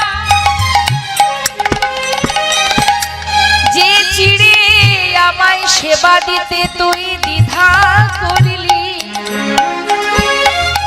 আগত কলি যুগে আমি নদিয়ায় গৌর হব। হরি বল হরি বল। কলির জীব যদি সেবা দিতে চায়, জীবের দ্বারে দ্বারে ভিক্ষা করে,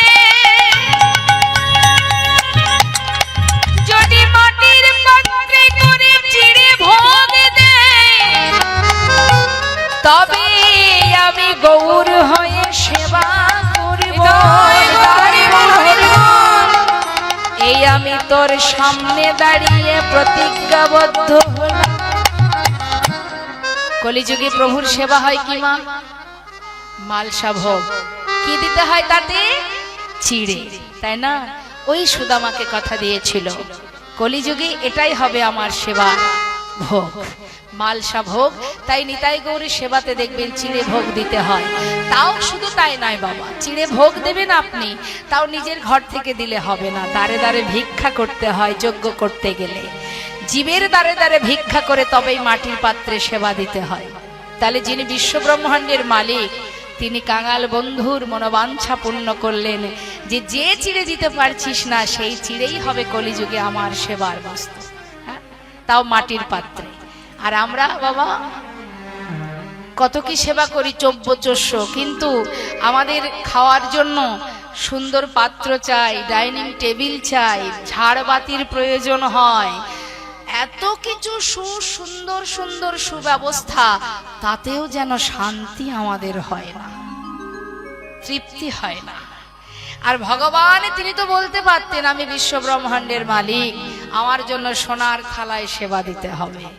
এটা তো ধনী ব্যক্তি যারা তারা পারবে, কিন্তু কাঙাল যারা, যারা দিন দুঃখী, যারা কাঙাল কাঙালিনী, তারা কি পারবে সোনার পাত্র জোগাড় করতে? সেই জন্য সকল কাঙাল ভক্তের জন্য স্থির করলেন, সে ধনী হোক আর দরিদ্রই হোক, আমার জন্য মাটির পাত্র চাই। কত দাম মাটির পাত্র? যেটা সবার দ্বারা সম্ভব জোগাড় করা। যাই হোক, যতটুকুই দাম হোক, 10 টাকা, 20 টাকা, 50 টাকা, তার বেশি তো নয়। তাহলে ভগবান মাটির পাত্রে সেবা করছেন, জগৎজীবকে শিক্ষা দিলেন, তুমি যেমনটা পেয়েছো, যতটুকু পেয়েছো তাতে খুশি হও, তার জন্য দুঃখ পেও না। আজ সুদামাকে কথা দেওয়ার পর চিড়ে সেবা করছে, আর এদিকে রুক্মিণীকে ডাকলেন। সুদামা কিছুদিন রইলেন গোবিন্দের কাছে, আর রুক্মিণীকে ডেকে গোবিন্দ বললেন, রুক্মিণী তুমি তো স্বয়ং লক্ষ্মী, তোমার কাছে আজ আমার কিছু চাওয়া। বলো স্বামী। কোনদিন সুদামা আমার কাছে কিছু চাইনি, আজও চাইনি, কিন্তু জানো, ও যদি না চায় ওকে আমি দেব কি করে? আমি মানছি আমার বন্ধু দরিদ্র, কিন্তু সে যদি আমার কাছে কিছু চায় তবে তো দেব। কোন বন্ধু যদি ভিখারি হয়, কাঙাল হয়, কোন ধনী বন্ধুর কাছে যদি সে যায়, না চাইতেই যদি তাকে কিছু অর্থ বা কিছু দিয়ে সাহায্য করা হয়, তাতে কিন্তু সেই দরিদ্র বন্ধুকে অপমান করা হয়। তাই ও না চাইলে আমি ওকে কিছু দেব না, শুধু তোমার কাছে আমার চাওয়া, ও না চাইলে আমি দিতে পারছি না। তাই যাও না রক্ষিণী, আমার বন্ধুর দারিদ্রতা দূরীভূত করে ওকে মহা সুখী সুখী করো। পারবে রক্ষিণী? স্বামী, কেন পারবো না? তোমার পরম ভক্ত, তার জন্য এটুকু করতে পারবো না? যাও, দেরি না করে বিশ্বকর্মাকে স্মরণ করে সুদামার জন্য স্বর্ণ প্রাসাদ বানিয়ে দিয়েছিলেন, সোনার প্রাসাদ। এদিকে এত কিছু ঘটে গেছে, সুদামা কিছুই জানে না মা। কিছুদিন পর বিদায় নেবে, এমন সময় গোবিন্দকে বলছে, বন্ধু কানাই, এবার আমি যাই। বন্ধু, যাওয়ার আগে কিছু বলবি আমায়? কিছু চাইবি? না, চাওয়ার তো আর কিছু নেই। এই যে তোকে দেখেছি, আমার সমস্ত কষ্ট দূর হয়ে গেছে। শুধু তোর কাছে আমার একটাই চাওয়া বন্ধু, যেমন করে আজও আমায় ভালোবাসিস, শুধু কথা দে কানাই, এইভাবে সারা জীবন যেন সঙ্গ ছাড়া করিস না ভাই। সঙ্গ ছাড়া গায়ে দূর হরি বল হরি বল। সঙ্গ ছাড়া করিস না ভাই, এ জন্মে নয় জন্মে জন্মে সঙ্গ ছাড়া করিস না ভাই। এ জন্মে নয় জন্মে জন্মে বলি ওরে আমার প্রাণের কানাই, গায়ে দূর হরি বল হরি বল। আমার প্রাণের কানাই, এ জন্মে নয় জন্মে জন্মে যেন সঙ্গ ছাড়া করিস না ভাই। হরি বল হরি বল। সুদামা তো চলে গেল মা, আর এদিকে কি অবস্থা? সুদামা এসে যেখানে তার স্ত্রী আছে, যেখানে ছিল, সেখানে এসে আর তাকে খুঁজে পাচ্ছে না। খুঁজে পাচ্ছে না, গেল কোথায়? দেখছি একটা স্বর্ণ প্রাসাদ। সুদামা মাথায় হাত দিয়েছে, সর্বনাশ, এত সুন্দর প্রাসাদ কে বানিয়েছে? হয়তো কোনো ধনী ব্যক্তি বানিয়েছে, কিন্তু আমার গিন্নি কোথায়? চারিদিকে খুঁজছে, যে গাছতলাতে ছিল সেই গাছতলাতে আমার গিন্নি নেই, সন্তান নেই, গেল কোথায় তারা? চারিদিকে খুঁজছে, এমন সময় স্বর্ণ প্রাসাদ থেকে রাজরানীর বেশে তার স্ত্রী সুশীলা বরণডালা হাতে নিয়ে এক পা দু পা করে নিচে নেমে আসছে। দূর থেকে দর্শন করছে, চিনতে পারছে না, আমি দেখছি কি? সুশীলা বলছে, স্বামী, স্বামী, তুমি না চাইলে কি হবে? তোমার সমস্ত দুঃখ দূরীভূত করেছে স্বামী, তুমি এসো ভিতরে। ভিতরে নিয়ে গিয়ে ঘরে বসালেন, বরণ করে ঘরে নিয়ে গেলেন। ঘরে গিয়ে দুজনে গোবিন্দ সেবায় রত হলেন। রাধে কৃষ্ণ। এখানেই আমাদের লীলাকে এবার বিশ্রাম রাখবো, সবাই দর্শন করুন।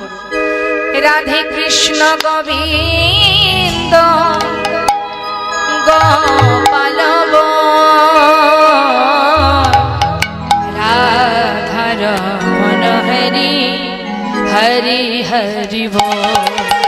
রাধে কৃষ্ণ গোবিন্দ গোপাল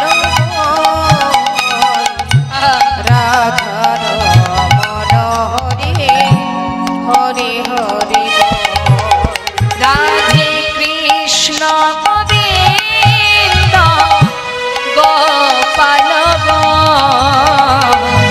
রাধা রমণ হরি হরি হরি রাধে কৃষ্ণ, ও রাধে কৃষ্ণ, গোবিন্দ গোপাল বল বল, রাধার মন হরি হরি হরি বল।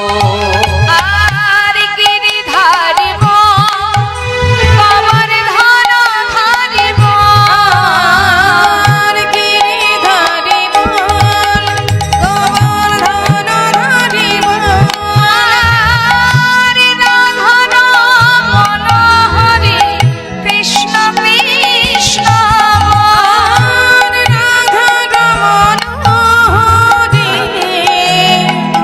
কৃষ্ণ কৃষ্ণ বল আর মদন গোপাল জয় নন্দলাল আর মদন গোপাল জয় নন্দলাল আর শ্রীনন্দের নন্দন হরি কৃষ্ণ গোপাল আর শ্রীনন্দে নন্দন হরি কৃষ্ণ গোপাল তুমি রাধা না জগতের না তুমি রাধা না জগতের না, গোপী জন বল্লভ প্রভু গোপীনাথ রাধে কৃষ্ণ গোবিন্দ গোপাল বল বল রাধার মনোহরি হরি হরি বল রাধার মনোহরি হে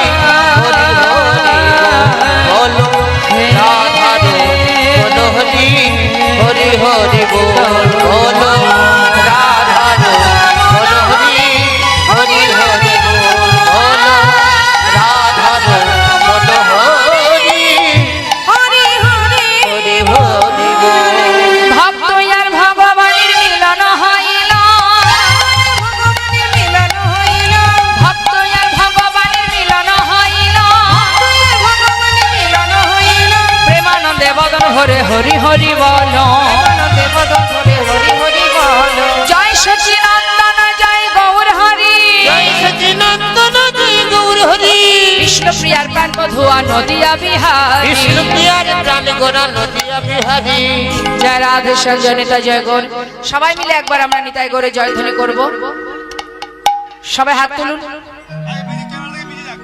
ক্যামেরার কাছ থেকে পিছিয়ে যান, নাহলে কিন্তু হবে না। ক্যামেরার কাছ থেকে পিছিয়ে যান, ক্যামেরার কাছ থেকে পিছান পিছান, ক্যামেরাগুলো ভাঙবেন নাকি? ঠিক আছে একটি ভজন হ্যাঁ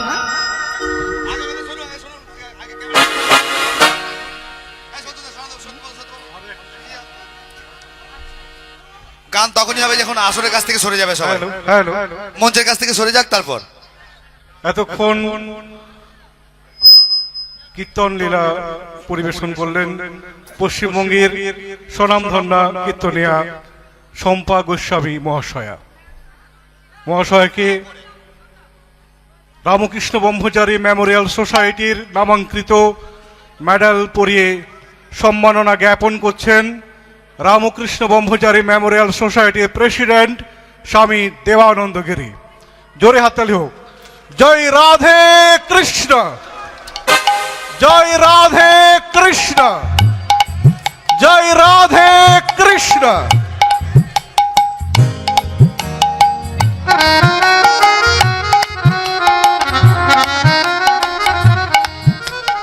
বলুন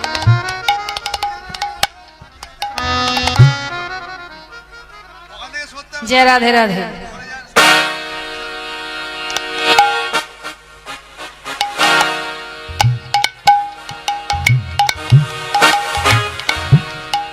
আহ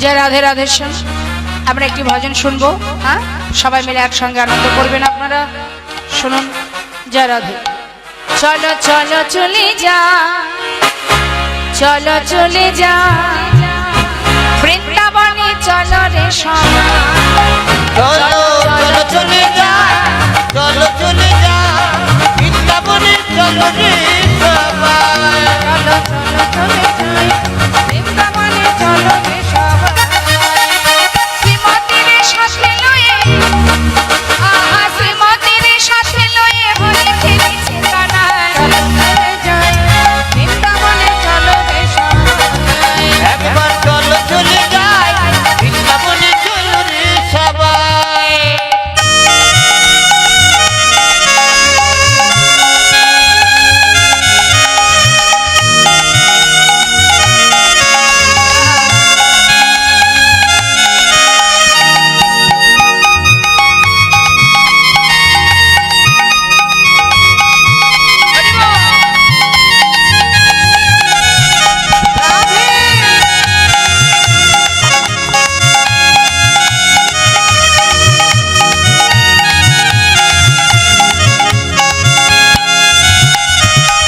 বসন্তেরই লাগে পরাণ গিরিধারীর মনে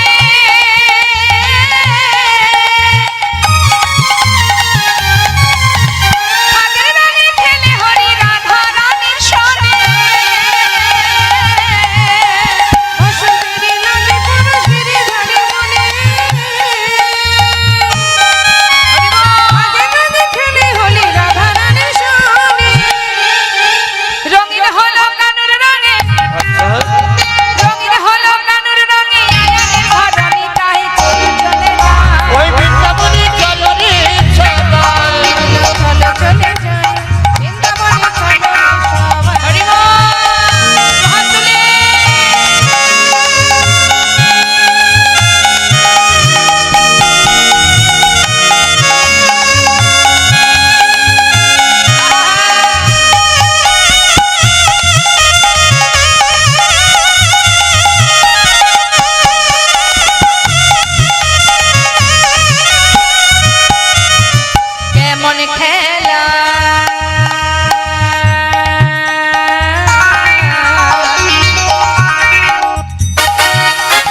বাহু তুলে কৃষ্ণ বলে বাহু তুলে এসো না ভাই হরি বলে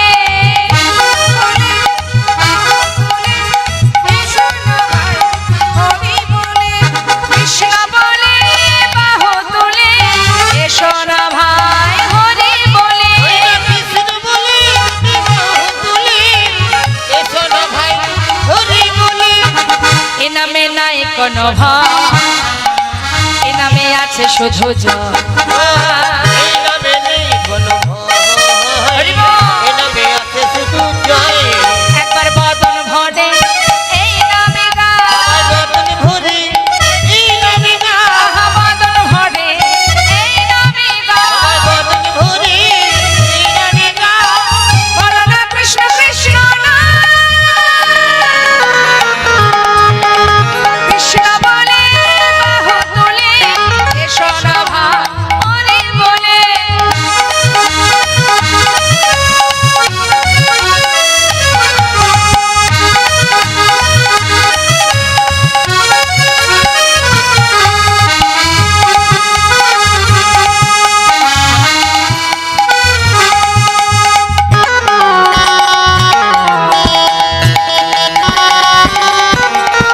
এ নামে নাই কোনো ক্লান্তি আহা এ নামে আছে শুধু শান্তি লা লা লা এই নামে নেই কোনো ক্লান্তি এই নামে আছে শুধু শান্তি বদন ভরে এই নামে গা বাবার বদন ভরে এই নামে গা বদন ভরে এই নামে গা বাবার বদন ভরে এই নামে গা বলো না কৃষ্ণ কৃষ্ণ না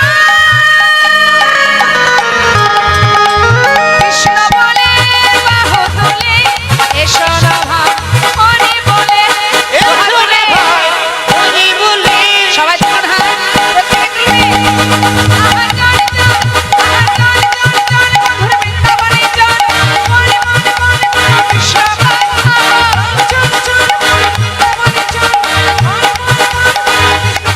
ওই না বদন ভরে এই নামে গা বদন ভরে এই নামে গা বলো না কৃষ্ণ কৃষ্ণ না কৃষ্ণ বলে দুটি বাহু তুলে এসো না ভাই হরি বলে এসো না ভাই হরি বলে হাত তুলে নিতাই গৌর হরি বল নিত্যানন্দ বল শ্রী আগত বল শিবাস ধারে বলে নিতাই গৌর হরি বল নিত্যানন্দ বল শ্রী আগত বল হরি বল হরি বল হরি বল হরি বল হরি বল জয় জয় শ্রী গুরুদায় গোষ্ঠনাথ প্রেমানন্দে হরি হরি বল রাধা গোবিন্দ প্রেমানন্দে হরি হরি বল पंचा कल्पतरुवश्च कृपा सिंधु पायवच पतितानां पावने भो वैष्णवे भो नमो नमः। जय राधेश्याम निताय गौर हरि बोल हरि